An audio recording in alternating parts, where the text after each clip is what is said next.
Hello, आप सभी को नमस्कार। आप सभी का हमारे इस चैनल पे बहुत-बहुत स्वागत है, अभिनंदन है। तो हमने इससे पिछले वीडियो में पी ब्लॉक के तत्वों में सल्फर या अक्सी अम्ल तक हम लोगों ने देख लिया। इस तरीके से हमने 16वां ग्रुप जो है कंप्लीट कर चुका था। तो आज हम जो है देखेंगे समूह 17वां, जो कि हैलोजन परिवार के नाम से जाना जाता है। आज हम इस वीडियो में हैलोजन को पूरा समझने की कोशिश करेंगे। तो चलिए ज़्यादा समय न लेते हुए पेन कॉपी तैयार रखिए और मेरे साथ आप भी जो है आवश्यक चीज़ों को नोट करते हुए चलिए। तो समूह 17 हैलोजन परिवार, हैलोजन परिवार जिसे एक्स से प्रदर्शित किया जाता है, इसमें फ्लोरीन, क्लोरीन, ब्रोमीन, आयोडीन, एस्टेटीन ये तत्व जो है आते हैं। तो चलिए हेडिंग लगाइए, हैलोजन परिवार।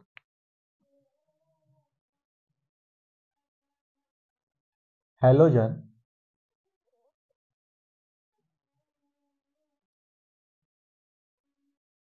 परिवार, हैलोजन परिवार में आने वाले जो सदस्य तत्व हैं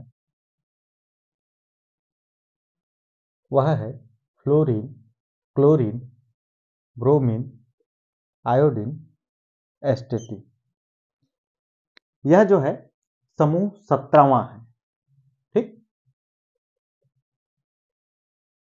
समूह 17 या वर्ग 17वां, ठीक है, जिसे हम क्या कहते हैं, हैलोजन परिवार के नाम से जाना जाता है। ठीक है भाई, ठीक। तो यहां पे अगर हम बात करें समूह या वर्ग, या फिर वर्ग भी, वर्ग, यहां पे बात करें वर्ग में ऊपर से नीचे गुणों का अगर अध्ययन करें हम, तो हम पाएंगे कि वर्ग में ऊपर से नीचे आने पे क्या होता है, कोष, कोषों की संख्या जो है बढ़ती जाती है। ठीक, क्या होते हैं, कोष बढ़ते जाते हैं। जैसे जैसे कोष बढ़ता जाता है, परमाणु का जो आकार होता है वह भी बढ़ता जाता है। ठीक, परमाणु का आकार बढ़ रहा है, इसका मतलब है सीधा सा उसका जेफ जो है कम हो रहा है, प्रभावी नाभिकीय आवेश कम हो रहा है। ठीक, आकार अगर बढ़ गया, जेफ कम हो गया, ठीक, इसका मतलब है इलेक्ट्रॉन नो को अपनी ओर आकर्षित करने की क्षमता जो है क्या हो जाएगी, कम हो जाएगी। साथ ही इलेक्ट्रॉन बंधुता है ना, इलेक्ट्रॉन बंधुता भी क्या होती जाएगा, कम होगा। इलेक्ट्रॉन बंधुता क्या होती जाएगी, आकार बढ़ने से इलेक्ट्रॉन बंधुता कम होती जाएगी। ठीक, ओके। आयनन ऊर्जा, इलेक्ट्रॉन निकालने के लिए आवश्यक ऊर्जा भी जो है क्या हो लगेगा, कम लगेगा। तो आयनन ऊर्जा भी क्या होते जाएगी, आयनन ऊर्जा ऊपर से नीचे आएंगे तो कम लगते जाएगा। ठीक, ओके। विद्युत ऋणात्मकता, विद्युत ऋणात्मकता भी ऊपर से नीचे आएंगे तो कम होते जाएगा। ठीक, इलेक्ट्रॉनों का घनत्व, आकार बढ़ने से इलेक्ट्रॉनों का घनत्व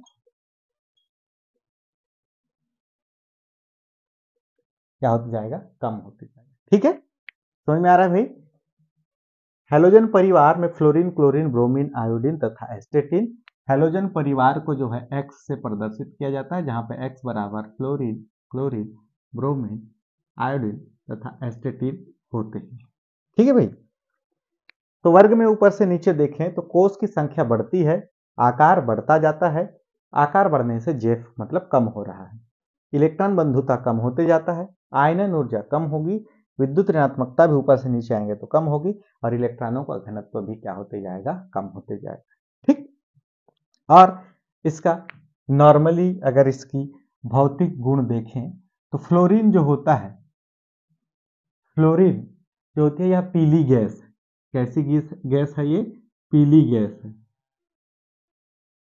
है ना, इसको AK47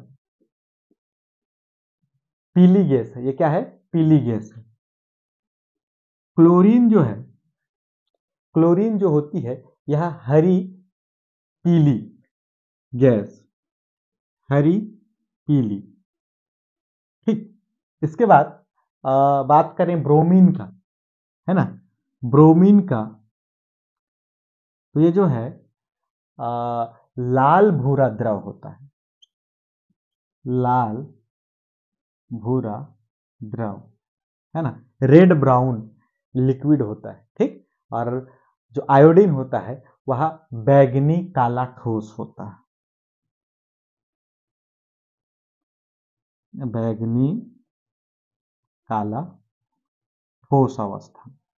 ठीक, तो ये इनकी अवस्थाएं हैं कि हमको कैसे दिखेंगी। फ्लोरीन की बात करें तो पीली गैस के रूप में दिखाई देगी, क्लोरीन की बात करें तो यह हरी पीली गैस होती है, और आयोडीन की बात करें तो बैगनी काला ठोस होता है, और ब्रोमीन की बात करें तो यह लाल भूरा द्रव है। ठीक, तो ये है हैलोजन परिवार के कुछ जो है इंपॉर्टेंट चीजें जो इस वर्ग में हमको दिखाई देती है। ठीक है, चलिए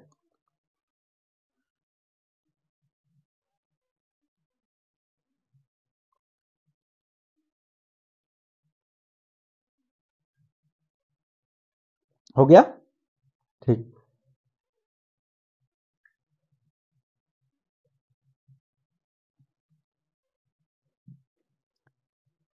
यहां पे अगर हम बात करते हैं इनके बंधों की, है ना, इनके बंधों की बात करें तो फ्लोरीन फ्लोरीन के बीच का जो बंध होगा, इनका आकार छोटा है, क्लोरीन क्लोरीन,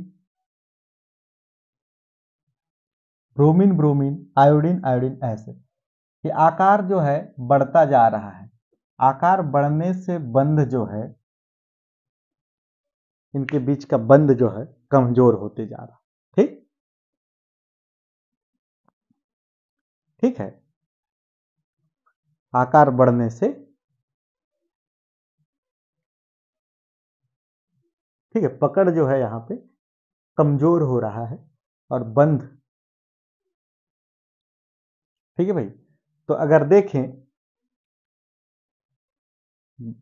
इनके बंध का, है ना, बंध तोड़ने में लगने वाली ऊर्जा,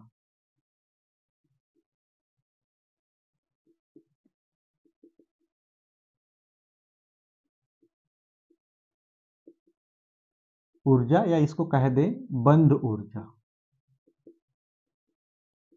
बंध ऊर्जा।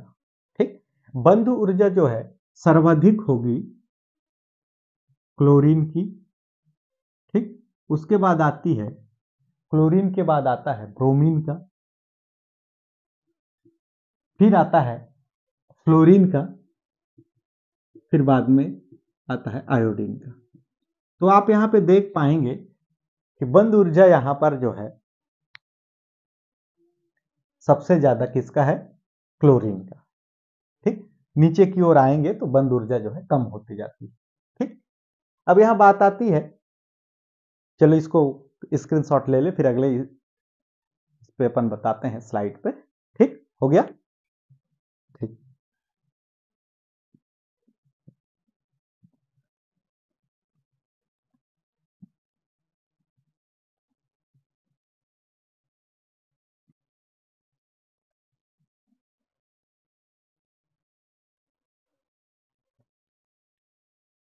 बंध ऊर्जा की बात करें, बंध ऊर्जा, तो यहां पे आप देख पाएंगे कि क्लोरीन का सर्वाधिक है, फिर ब्रोमीन, फिर फ्लोरीन, फिर आयोडीन। तो इसको समझने के लिए यहां पे देखेंगे कि जब आकार बढ़ता है तो बंध ऊर्जा का मान जो है कम होते जाता है। अगर ऐसा देखें,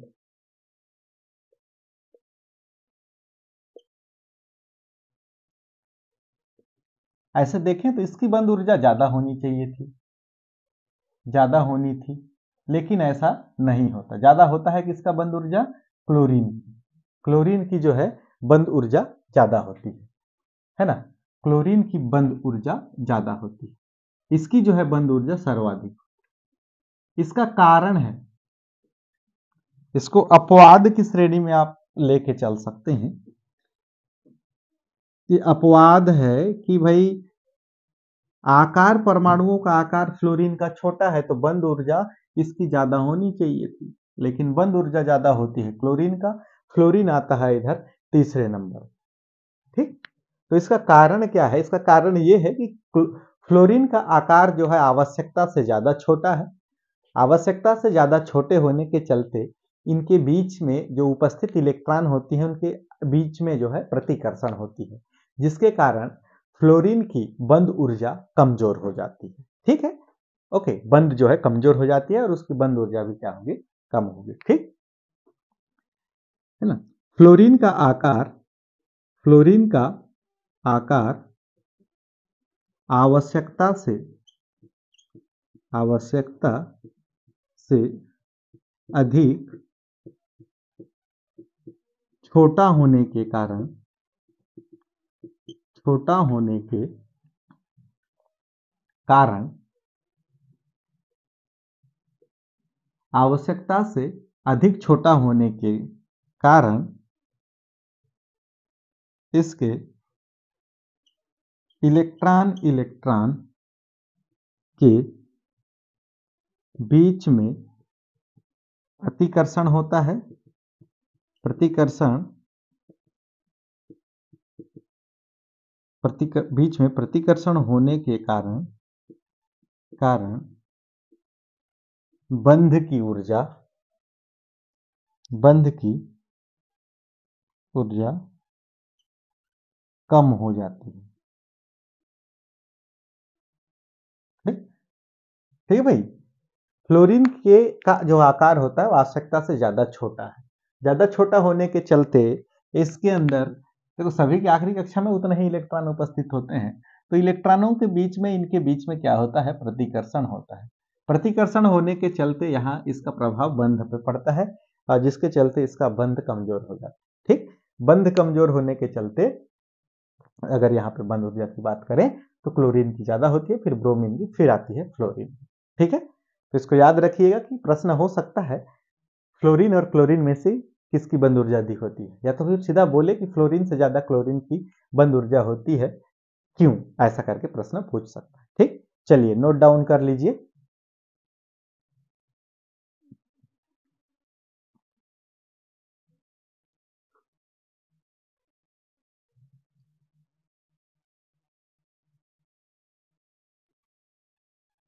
हो गया? ठीक,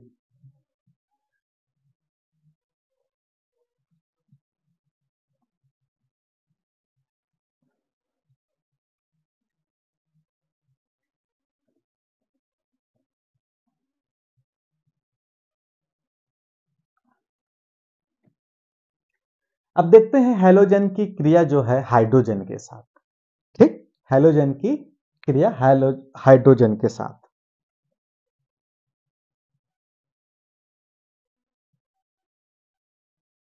हैलोजन की क्रिया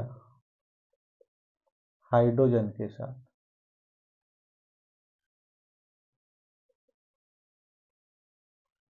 हैलोजन की क्रिया देखेंगे हाइड्रोजन के साथ बारी बारी से सभी।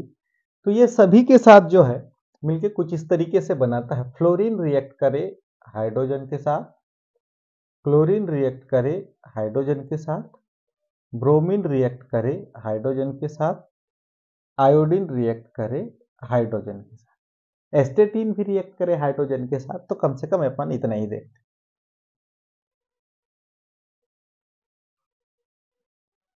ये सब हैलोजन है। इसको X बराबर फ्लोरीन, क्लोरीन, ब्रोमीन, आयोडीन, एस्टेटीन, ये सब हैलोजन है। यह सब के सब जो है हाइड्रोजन से क्रिया कर रहे हैं। ठीक, तो यहाँ पे आप देख पाएंगे कि हाइड्रोजन का एक नियत आकार, ये नियत है। इधर देखेंगे तो इधर जो है आकार बढ़ते जाता है ना।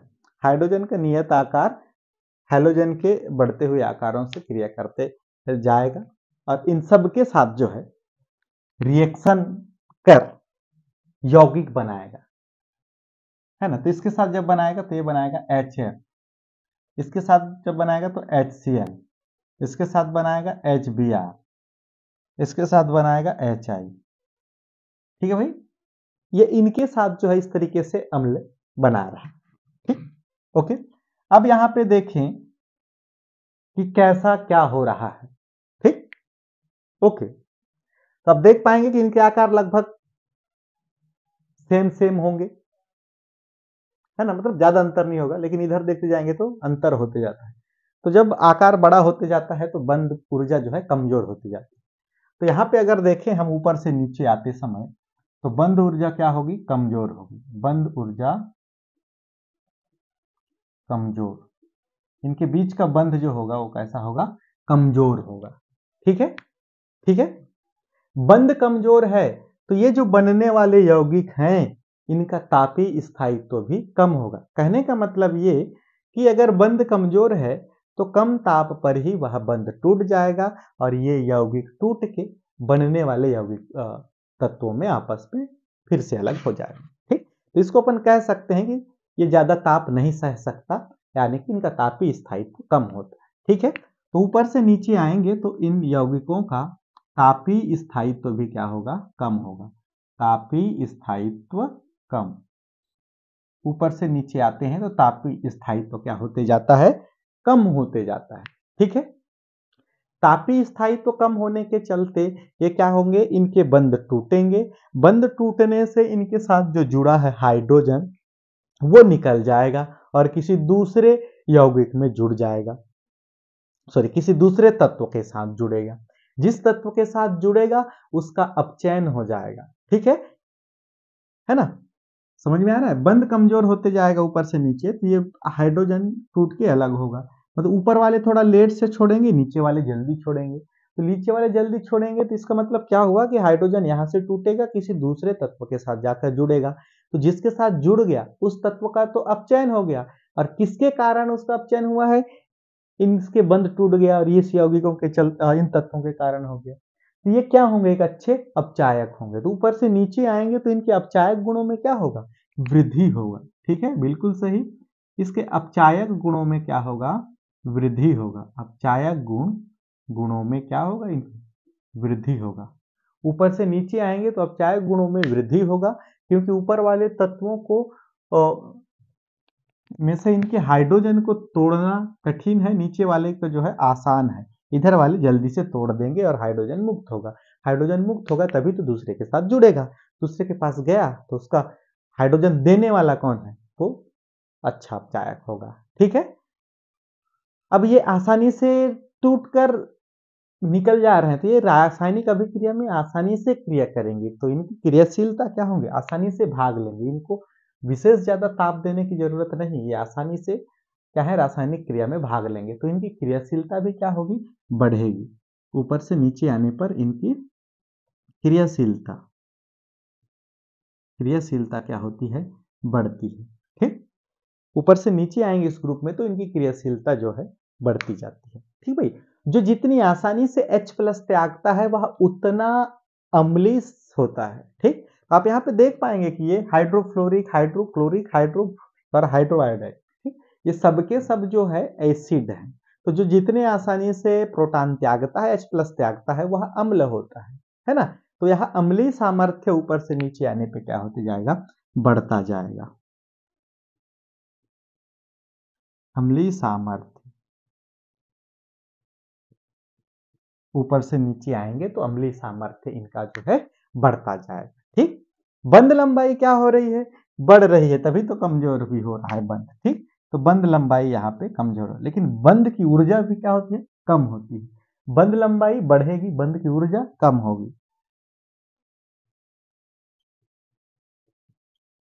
बंद लंबाई बढ़ेगी कैसे, देखो आकार बड़ा हो रहा है, आकार ऊपर से नीचे आने पे बड़ा होते जा रहा है तो बंद लंबाई भी बढ़ते जाता है। बंद लंबाई बढ़ते हो जा रहा है, इसी कारण इसका जो ऊर्जा है वो कम होते जाता है। ठीक है भाई, इस तरीके से आप देख पाएंगे। ठीक, तो ये हैलोजन हाइड्रोजन के साथ क्रिया करके इस तरीके के यौगिक बनाएंगे, और जो यौगिक बनेंगे उनका क्रमिक अध्ययन किया जाए तो बंद ऊर्जा लगातार कम होते जाएगा, तापीय स्थायित्व कम होते जाएगा, अपचायक गुणों में वृद्धि होती जाएगी, इन यौगिकों की क्रियाशीलता बढ़ती जाएगी, अम्लीय सामर्थ्य बढ़ता जाएगा और बंद लंबाई जो है बढ़ती जाएगी, जिसके चलते इनकी बंद ऊर्जा कमजोर होती है। ठीक, चलिए स्क्रीनशॉट ले लीजिए जल्दी से।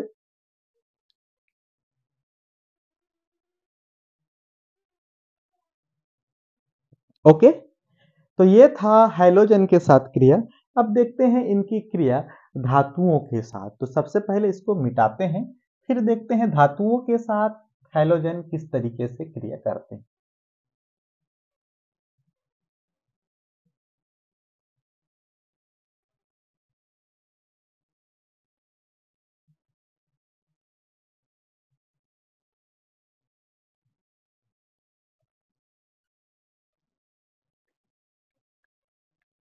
दूसरा है धातुओं के साथ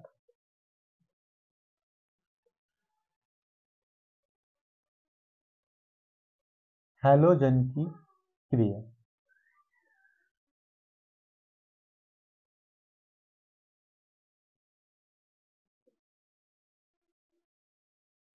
धातुओं के साथ हैलोजन की क्रिया, ठीक है। तो धातुओं के साथ हैलोजन की क्रिया में ये Mx, Mx2 और Mx3 इस तरीके के प्रकार के यौगिक बनाते हैं। चलिए इनको बारी बारी से हम समझने की कोशिश करते हैं। जैसे अगर हम देखें, कुछ धातुएं ले लेते हैं हम लोग, जैसे सोडियम, मैग्नीशियम एवं एल्यूमिनियम, और भी आप ले सकते हैं। तो यहाँ पे अपन बात कर लेते हैं सोडियम धातु, मैग्नीशियम धातु एंड एल्यूमिनियम धातु। इन्हीं को लेकर अपन देखते हैं इनके साथ कैसे कैसे रिएक्शन करेंगे ये, ठीक। तो सबसे पहले अपन देख लेते हैं सोडियम के साथ ये किस तरीके से क्रिया करेंगे। फ्लोरीन, क्लोरीन, ब्रोमीन, आयोडीन, ठीक है। इतना ही तक ले लेते हैं, बाकी इस तरीके से आप समझ लीजिएगा। इन सबके पास जो है -1 चार्ज होता है। इनके पास क्या होता है, -1 चार्ज होता है। वहीं सोडियम की बात करें तो सोडियम के बाद पास होता है +1। तो इनकी क्रिया देखते हैं सोडियम के साथ कैसी होगी। तो सभी में सोडियम का प्लस अगर लें तो इन दोनों के बीच में अगर ऐसा रिएक्शन कराएं तो रिएक्शन होने के पश्चात इन सभी के साथ जो यौगिक जो बनता है वो यौगिक बनता है कुछ इस तरीके से MX, MX प्रकार का, ठीक है। ये इस प्रकार का यौगिक बनेगा। किस प्रकार के यौगिक, MX प्रकार के यौगिक बनते हैं। इसको करके देखें क्या, ठीक है। यहाँ पे ये जो है M जो है धातु है ना, M जो है धातु है, और ये धातु है, और ये X जो है ये हैलोजन है। M धातु है और X जो है हैलोजन है, ठीक।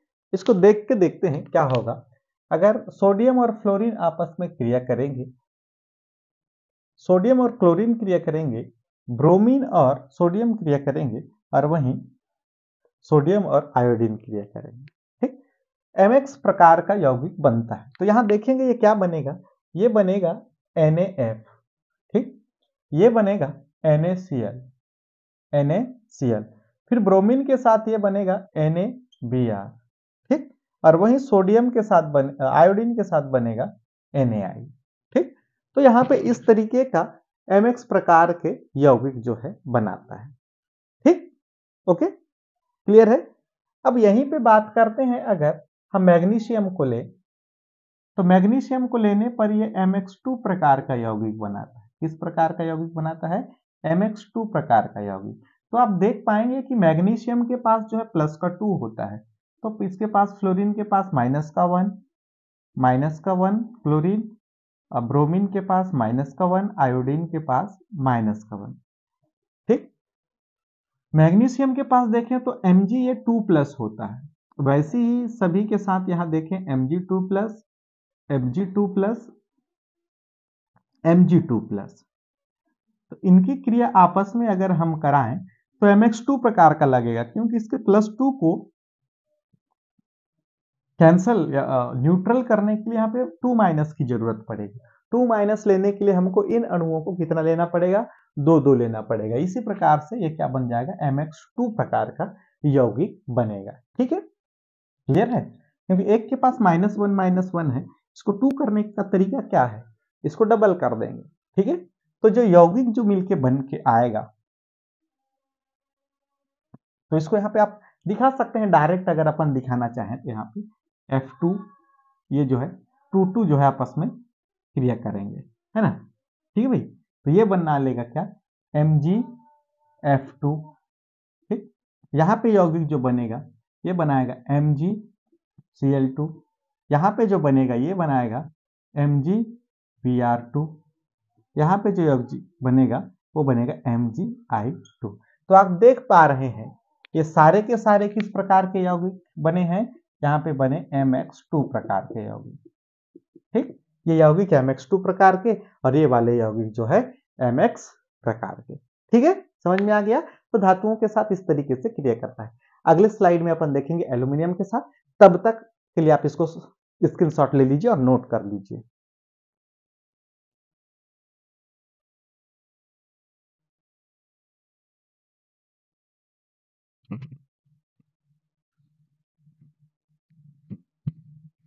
हो गया, ठीक है।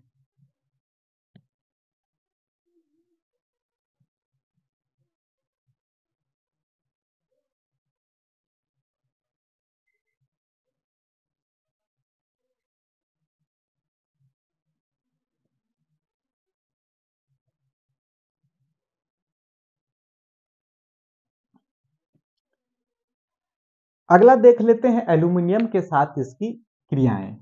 तो अपने पास है फ्लोरीन, जिसके पास -1 होता है, क्लोरीन इसके पास भी -1 होता है, ब्रोमीन इसके पास भी -1 ऑक्सीकरण संख्या होता है, फिर आयोडीन -1 ऑक्सीकरण संख्या।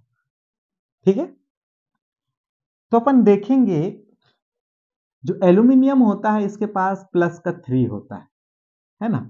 एल्यूमिनियम के पास +3, एल्यूमिनियम के पास +3, एल्यूमिनियम के पास +3, यानी कि इसके प्लस के 3 को कैंसिल करने के लिए हमको -3 चाहिए। तो एक के पास 1 होता है तो 3 हमको कहाँ से मिलेंगे, 4, तो इसको अपन क्या करेंगे, 3 करना पड़ेगा। ठीक है, यानी कि ये 3 के साथ रिएक्ट करेगा। ठीक, इनके बीच में ऐसे प्लस का सिंबल ले लेते हैं और ये कितने भाग लेंगे, 3।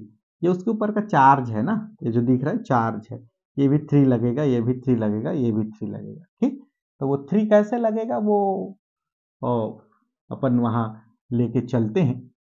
ठीक, तो इसको लिखने का तरीका क्या होता है, इसको इसमें लिखते हैं और लिख के चले जाते हैं। ठीक है, तो इसको अपन देख लेते हैं भाई, समझ में आ रहा है ना। तो यहाँ पे अपन आगे दिखाएंगे किस तरीके से वो बनेगा। ठीक, तो ये बना लेगा क्या, AlCl3, सॉरी AFL3, AlF3, यहाँ बना लेगा AlCl3, यहाँ बना लेगा AlBr3, यहाँ बना लेगा AlI3। ठीक, तो देख पा रहे हैं किस प्रकार का यौगिक बना रहा है। यहाँ पे जो यौगिक बना रहा है ये बना रहा है MX3 प्रकार का। किस प्रकार का, MX3 प्रकार का यौगिक बना रहा है। ठीक, ओके, तो यहाँ पे इस तरीके से सोडियम के साथ MX प्रकार का, मैग्नीशियम के पास MX2 प्रकार का और एल्यूमिनियम के साथ MX3 प्रकार का। याद रखिए इन सारे यौगिकों में जो इनके पास जो बंध होता है वह आयनिक बंध होता है ना। सारे के सारे क्या होते हैं, आयनिक बंध होते हैं।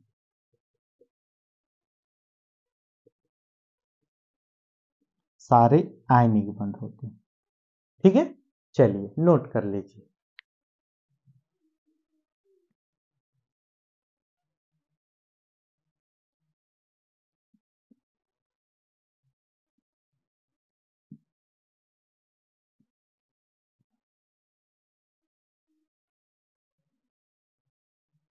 हो गया, ठीक।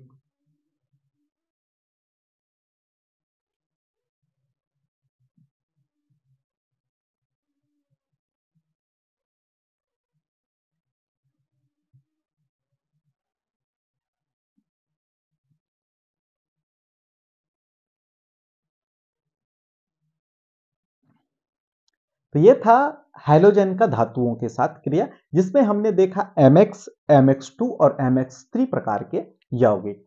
इन यौगिकों के निर्माण में हमने एक चीज देखा, सारे के सारे आयनिक बंध होते हैं। तो आइए समझते हैं कि जो आयनिक यौगिक होते हैं उनके आयनिक बंध में धीरे धीरे सहसंयोजी गुण आने लगते हैं। तो इस भाग में अभी हम सीखेंगे कि आयनिक यौगिकों के आयनिक बंध में धीरे धीरे सहसंयोजी गुण कैसे आते हैं। ठीक, तो हेडिंग लगाइए आयनिक यौगिकों में सहसंयोजी गुण।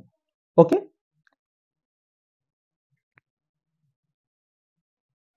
आयनिक बंध में सहसंयोजी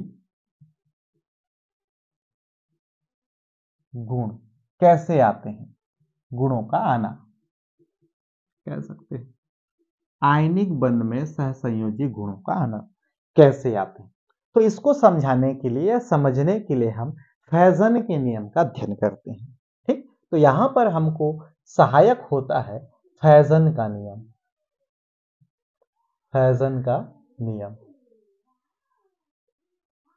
तो इसके माध्यम से हम समझेंगे कि आयनिक यौगिकों के आयनिक बंध में सहसंयोजी गुण कैसे आते हैं। ठीक, तो सबसे पहले ऋणायन का आकार जितना बड़ा होता है उसमें जो है आयनिक गुण आने की संभावना उतनी ही अधिक होती है। ऋणायन का आकार क्या होना चाहिए, बड़ा होना चाहिए। ठीक, धनायन का आकार जितना छोटा हो, ऋणायन का आकार जितना बड़ा हो, इलेक्ट्रॉनों के बीच इलेक्ट्रॉन जो है बीच में रहते हैं और बंध में सहसंयोजी गुण होते हैं। ठीक है, धनायन का आकार जितना छोटा होता है और ऋणायन का आकार जितना बड़ा होता है उतनी संभावना होती है कि ये इलेक्ट्रॉन जो है बीच में रहते हैं। इलेक्ट्रॉन बीच में रहेंगे तो उस बंध में सहसंयोजी गुण होते हैं। ठीक है भाई, धनायनों का आकार जितना छोटा, धनायनों धनायनों का आकार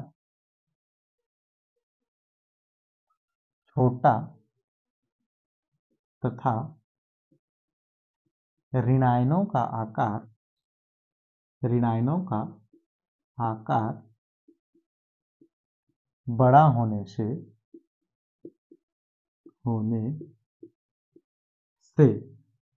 साझे के इलेक्ट्रॉन बीच में रहते हैं। ठीक, इलेक्ट्रॉन क्या होते हैं, बीच में रहते हैं। धनायन का आकार जितना छोटा और ऋणायन का आकार जितना बड़ा होता है तो इलेक्ट्रॉन्स जो हैं, इलेक्ट्रॉन बीच में रहते हैं, बीच में रहते हैं, जिससे बीच में रहेंगे तो क्या होगा, उसमें सहसंयोजी गुण आते हैं। हाँ, ठीक है, जिससे बंध में सहसंयोजी गुण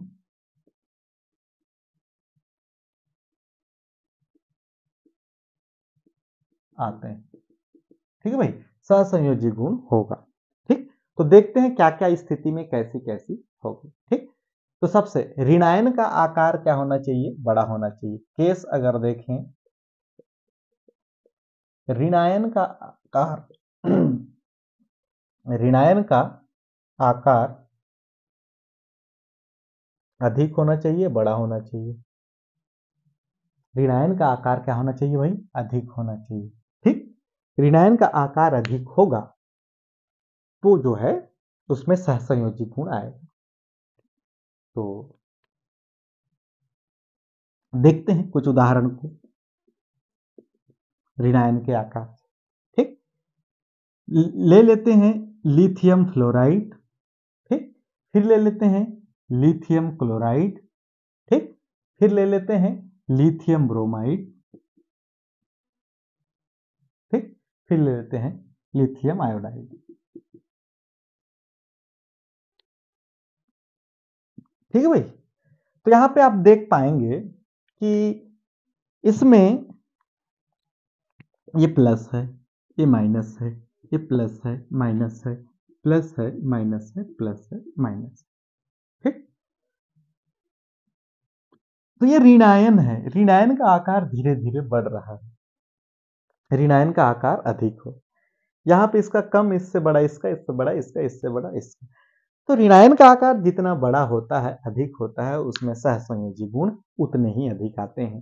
तो इनके बीच में बंधों की बात करें तो सहसंयोजी गुण इसमें जितना होगा इससे ज्यादा सहसंयोजी गुण इसका होगा, क्योंकि इससे इसका आकार बड़ा है, ऋणायन का आकार इससे बड़ा है इसका, इससे बड़ा इसका। तो जो सहसंयोजी गुण होगा इसका कम, इससे अधिक इसका, इससे अधिक इसका, इससे सबसे अधिक जो है इसका। ठीक है, इस तरीके से इसका क्रम होगा। इसको आप देख पाएंगे तो इस तरीके से होगा। ठीक, तो ऋणायन का आकार बढ़ेगा तो सहसंयोजी गुण भी जो है बढ़ते जाएंगे। ठीक, केस नंबर दूसरा, ऋणायन का आकार बड़ा हो गया, ये पहला है। धनायन का आकार छोटा होना चाहिए। ठीक है, धनायन का आकार छोटा होना चाहिए। धनायन का आकार छोटा, तो धनायन का आकार जितना छोटा होगा सहसंयोजी गुण उतने ही अधिक होंगे। ठीक, चलिए उदाहरण से समझने की कोशिश करते हैं इसको भी। तो इसको समझने के लिए अपन ले लेते हैं सोडियम, पोटेशियम और सीजियम के साथ। ठीक, सोडियम NaF, KF और सीजियम और F। तो यहां पे देखेंगे ये यहां पे धनायन है, ये ऋणायन है, ये धनायन ऋणायन धनायन ऋणायन। यहाँ पे ऋणायन का आकार स्थिर है, यहाँ पे जो है धनायन का आकार स्थिर था, यहाँ पे ऋणायन का आकार स्थिर है, लेकिन धनायन का आकार कंटिन्यू जो है क्या हो रहा है, उसमें धनायन में बीच में धनायनों की संख्या बढ़ जाने से, है ना।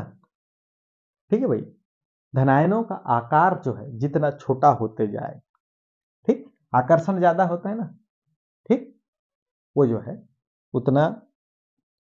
तो यहां पे देखेंगे कि इसमें सहसंयोजी गुण कम होंगे, इसके बंध में सहसंयोजी गुण ज्यादा, और इसमें उससे भी सहसंयोजी गुण ज्यादा होंगे। ठीक है, अब देखते हैं धनायनों पर आवेश जितना अधिक होगा उसमें सहसंयोजी गुण जो है उतना ही अधिक होगा। केस नंबर तीसरा है,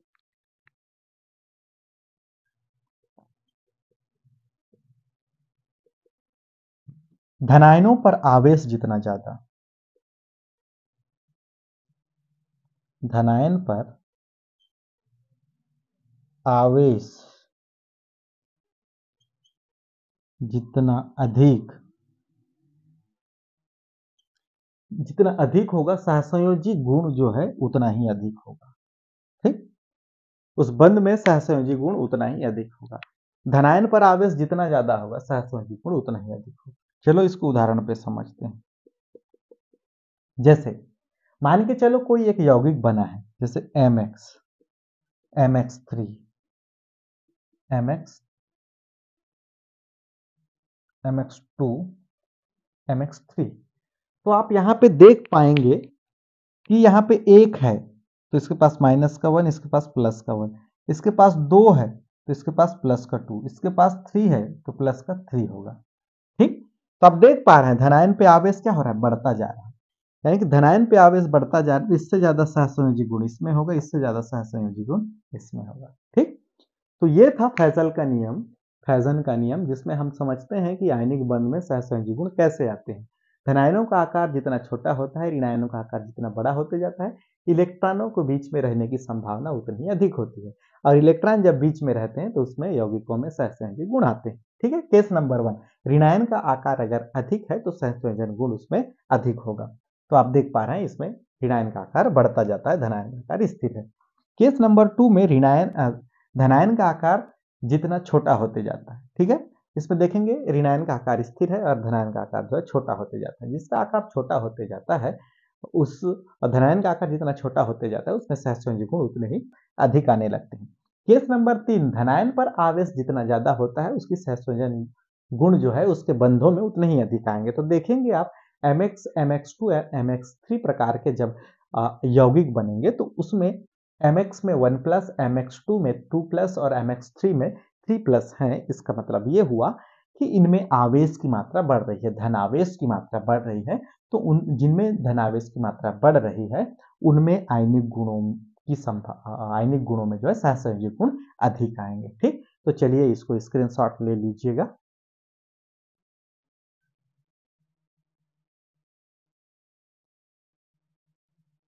ओके, हो गया यहां तक? ठीक है।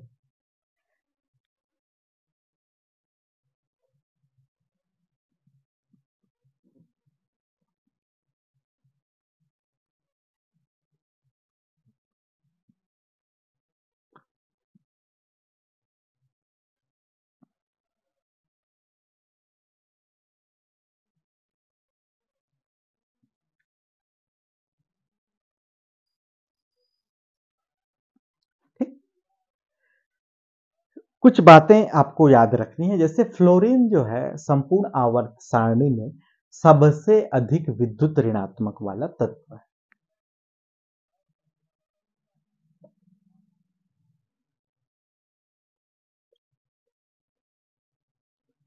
फ्लोरीन